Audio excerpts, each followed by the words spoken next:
الشيطان الرجيم. محترم صدر مجلس ڈاکٹر احتشام احمد نقوی صاحب، محترم صدر ادارہ مولانا سید جلال الدین عمری صاحب، برادرم فاروق صاحب، اس وقت جو مقالہ آپ کے سامنے پیش کیا جا رہا ہے یعنی اس کے کچھ نکات، تو یہ عنوان جو درج ہے یہ تو ذرا تفصیلی عنوان ہے. اب جو عنوان لکھا ہوا ہے جو تحریر آپ کو مل گئی ہے اس میں اس کو تھوڑا سا مختصر کر دیا گیا ہے، یعنی انسانی معاشرہ، سائنس اور ٹیکنالوجی. تو کل کچھ باتیں آپ کے سامنے آئی، یعنی مسلمانوں نے سائنس اور اسلام کے موضوع پر دلچسپی لانا شروع کی پچھلی صدی میں. اس میں جن لوگوں کا تذکرہ نہیں ہوا ان کی تحریروں سے بھی آپ واقف ہیں، یعنی مولانا مودودی رحمۃ اللہ علیہ، سید قطب، تو ان لوگوں نے بھی سائنس کے موضوع پر لکھا ہے. لیکن جو تذکرہ ہوا برادر محترم ذکی کرمانی صاحب کی گفتگو میں وہ ضیاء الدین سردار صاحب کا تھا اور اسماعیل فاروقی صاحب اور ان کے دوستار کا تھا. ان لوگوں کی تحریریں اس موضوع پر چونکہ زیادہ مفصل ہیں اس لیے ان کا تذکرہ بالکل فطری ہے. اور علی گڑھ میں جن لوگوں نے اس موضوع سے دلچسپی لی ان کے علاوہ 4 مکاتب فکر کا بھی ذکر آپ کے سامنے آیا ہے، 4 اسکولس آف تھاٹ، 4 طریقے سائنس اور اسلام کے موضوع کے بارے میں سوچنے کے. تو اس میں سے ایک بات تو وہ تھی جو یعنی بائبل، قرآن اور سائنس جو بکائی کی کتاب ہے، وہ کتاب جو ہے اس میں کوشش اصل میں یہ ہے کہ سائنس میں جو باتیں تسلیم کر دی گئی قرآن مجید میں وہ باتیں تلاش کی جائیں. یہ مسلمانوں کے ایک مقبول موضوع ہے اور اس کی جو بنیاد ہے وہ انتہائی نامعقول ہے، اس لیے کہ جو سائنس میں جو تحقیقات ہوتی ہیں وہ بدلتی رہتی ہیں. ایک صاحب نے کافی زمانہ پہلے جب کیمسٹری میں 98 ایلیمنٹ ہوتے تھے تو انہوں نے ان کو اللہ تعالیٰ کے ناموں سے متعلق کرنے کی کوشش کی تھی، مگر کچھ دنوں بعد وہ 98 سے بڑھ کر 110 ہو گئے اور اب تو 120 کے قریب پہنچ گئے ہیں. تو ظاہر ہے کہ اس طرح کی جو باتیں ہیں بالکل سطحی بچکانہ قسم کی ہے. اور دوسری جو بات اس میں ہے وہ یہ ہے کہ بائبل کو بلا وجہ غیر حقیقی قرار دینے کی کوشش کی گئی ہے.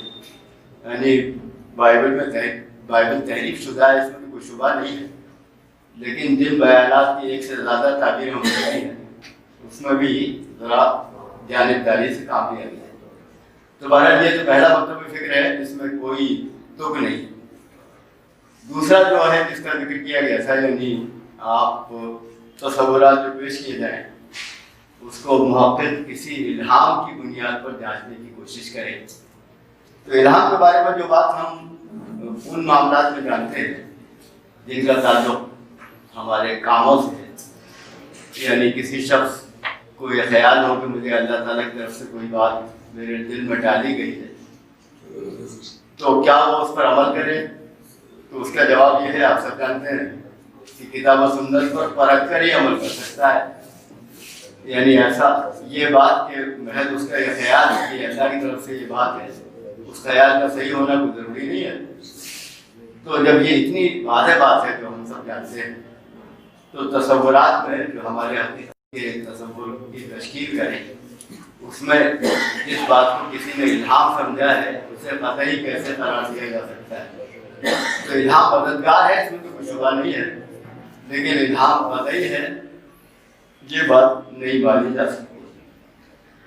اس کے بعد جو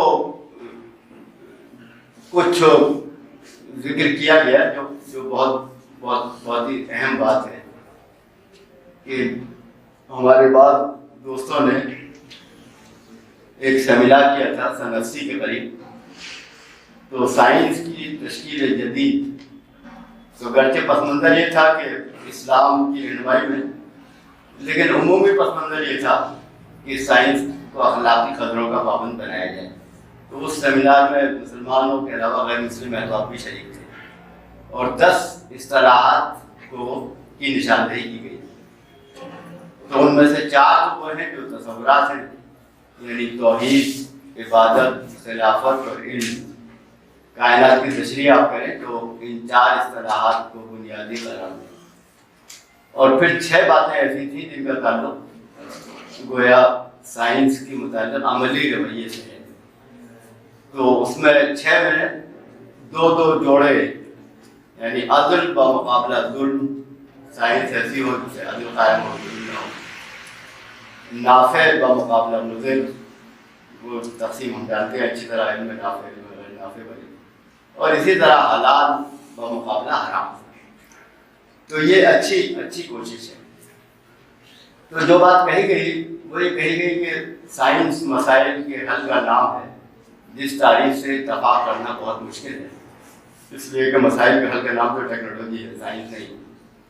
تو سائنس کائنات کے نظام کو سمجھنے کے لیے تصورات کی تشکیل کرنے کا نام ہے، اور ان تصورات کی تشکیل عقل کے ذریعے سے ہوتی ہے اور اس کی ابتدا مشاہدے سے ہوتی ہے.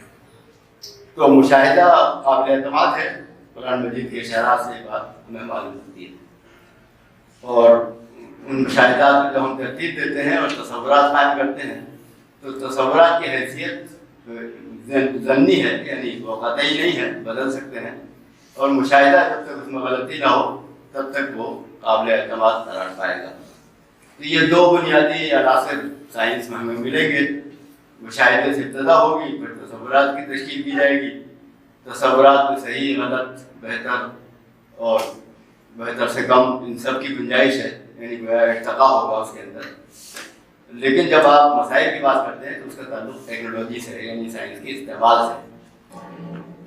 تو اب یہ جو کل بھی تھوڑا سا اس کا ذکر ہوا تھا کہ سائنس سے متعلق یہ جو مباحث ہیں جو سائنس کے بارے میں ہیں، یعنی سائنس کے متعلقات کے بارے میں ہیں، تو ان مباحث کو الگ سے دیکھنا چاہیے. اور سائنس خود جس میں تصورات کی حیثیت بنیادی ہے، مشاہدات اتنے زیادہ ہوتے ہیں کہ انسان ان پہ قابو نہیں پا سکتا جب تک وہ ان کو ترتیب نہ دے. اور ترتیب دینے کے لیے تصورات چاہیے ہوتے ہیں، تو اس کے بغیر تو کوئی چارہ نہیں ہے. آپ یہ نہیں کہہ سکتے کہ محض مشاہدہ اور استعمال کافی ہے، یہ ناقابل عمل قسم کا خیال ہوگا. تو سائنس میں یہ سوال بھی میرے بحث آتا ہے کہ اس کا محرک کیا ہے، اس کا فلسفہ کیا ہے، اس کے سماجیاتی پہلو کیا ہیں، سائنس کی پالیسی کیا ہو، کن موضوعات کا انتخاب آپ کریں، پھر اس کو پڑھایا کیسے جائے، سمجھایا کیسے جائے، استعمال کیسے کیا جائے. یہ سارے موضوعات بہت اہم ہیں، بہت دلچسپ ہیں. لیکن بنیادی موضوع یہ ہے کہ سائنس کے تصورات کے بارے میں ہمیں دین کیا رہنمائی کرتا ہے. تو اس سلسلے میں 3 باتیں ہمارے سامنے آتی ہیں. پہلی بات یہ سامنے آتی ہے کہ جو قرآن کی اور حدیث کی تصریحات ہیں، حدیث کے بارے میں بہت ہی سطحی گفتگو اس وقت ہوئی، بہرحال یہ ایسی بات میں نے آپ سے کہہ دی. تو قرآن اور حدیث کی جو تصریحات ہیں، ان تصریحات سے ٹکرانے والا کوئی تصور ہم قبول نہیں کر سکتے. تو ایک بات تو تصورات کے سلسلے میں یہ ہمارے سامنے آتی ہے. دوسری بات یہ سامنے آتی ہے کہ جو تصورات ہیں ان کے ساتھ ان تصورات کو محقق یا پڑھنے والا طالب علم کیسے سمجھتا ہے، اس کی بڑی اہمیت ہے. آپ یہ کہہ سکتے ہیں کہ سائنس کی پیشکش کا معاملہ ہے، سائنس کی پیشکش کا نہیں ہے، سائنس کے فہم کا معاملہ ہے. تو جس پس منظر میں موجودہ سائنس کا جو مغرب میں غالب سائنس ہے، مغرب کے لفظ کے استعمال پر جو اعتراض کیا گیا وہ درست ہے. تو جہاں جہاں بھی ہم مغرب کا لفظ استعمال کرتے ہیں ہماری مراد ہوتی ہے مغرب کا غالب رجحان. تو اس پہ جو لوگ بلا وجہ اعتراض کرتے ہیں وہ معاملے کو سمجھتے نہیں. مغرب جغرافیائی اصطلاح نہیں ہے، مغرب تہذیبی اصطلاح ہے. تو تہذیبی اصطلاح کے اعتبار سے مغرب کے معنی مغرب کے غالب رجحان کے ہیں. تو پہلی بات تو یہ ہے کہ تصور ٹکراتا نہ ہو تصریحات سے. دوسری بات یہ ہے کہ اس پس منظر میں اشیاء ہیں، اشیاء کو دیکھنے والا کون ہے؟ انسان ہے. اور ہم جو دین کو ماننے والے لوگ ہیں، ہم جانتے ہیں کہ یہ کائنات خدا نے بنائی ہے. تو اس پورے طریقے بیان میں جو مغرب میں اختیار کیا گیا 300 سال کے اندر، اس میں خدا اور انسان دونوں کو دور رکھا گیا. اور اب تک ہماری سائنس کی کتابیں ایسے ہی لکھی جاتی ہیں، یعنی ان میں ذکر اشیاء کا ہوتا ہے، گویا انسان موجود ہی نہیں ہے جس نے اس کے بارے میں تحقیق کی ہے، اور خدا کا ذکر تو ہوتا ہی نہیں. تو اب یہ جو بات ہے، اس میں خدا کے ذکر پر تو گفتگو الگ سے کی جانی چاہیے، لیکن انسان کے ذکر کے بغیر چارہ نہیں ہے. اس لیے کہ پچھلے 100 سال میں سائنس کی دنیا میں جو کچھ ہوا، اس میں مشاہدے کو مشاہد سے الگ نہیں کیا جا سکتا. تو تصورات کے بارے میں دوسری بات ہم یہ کہنا چاہتے ہیں کہ جو مشاہدہ ہے، اس میں جو انسان کا رول ہے، اس کو واضح لفظوں میں تسلیم کیا جائے، محض تصورات کے استعمال میں نہیں بلکہ تصورات کی تشکیل میں. یہ دوسری بات ہے جو کہنی ہے. تیسری بات یہ ہے کہ جو غالب رجحان موجود سائنس کا ہے، اس میں جو باتیں بطور اصول تسلیم کی جاتی ہیں، ہمارا اپنا خیال یہ ہے کہ مسلمان بھی ان کو بطور اصول تسلیم کرتے ہیں، البتہ ان کی دینی تشریح کرتے ہیں. یعنی نظام فطرت میں قوانین کے تصور، مگر اس تصور کی دینی تشریح کی ضرورت پیش آتی ہے. تو یہ تیسری بات ہے کہ آپ تفصیلی تصورات سے پہلے جن اساسی تصورات کو مانیں، ان کے لیے دینی الفاظ تلاش کریں. ان الفاظ میں سے 3 الفاظ ایسے ہیں قرآن مجید میں جو بڑی اہمیت رکھتے ہیں اور ان کی وضاحت ہمارے ذہن میں ہونی چاہیے. ایک لفظ تسخیر کا ہے، اس فہرست کے علاوہ جو 10 کی فہرست ضیاءالدین سردار والی میں نے بتائی تھی ابھی، لیکن اس میں اس کے علاوہ تسخیر کا لفظ ہے، امر کا لفظ ہے، اذن کا لفظ ہے. یہ الفاظ جس طرح انسانی معاشرے کو سمجھنے میں ہماری مدد کرتے ہیں، اسی طرح نظام کائنات کو سمجھنے میں بھی مدد کرتے ہیں. تو اگر قرآنی اصطلاحات کی تشریح کر دی جائے تو پھر ہمارے تصورات کے لیے بنیاد فراہم ہو جائے گی.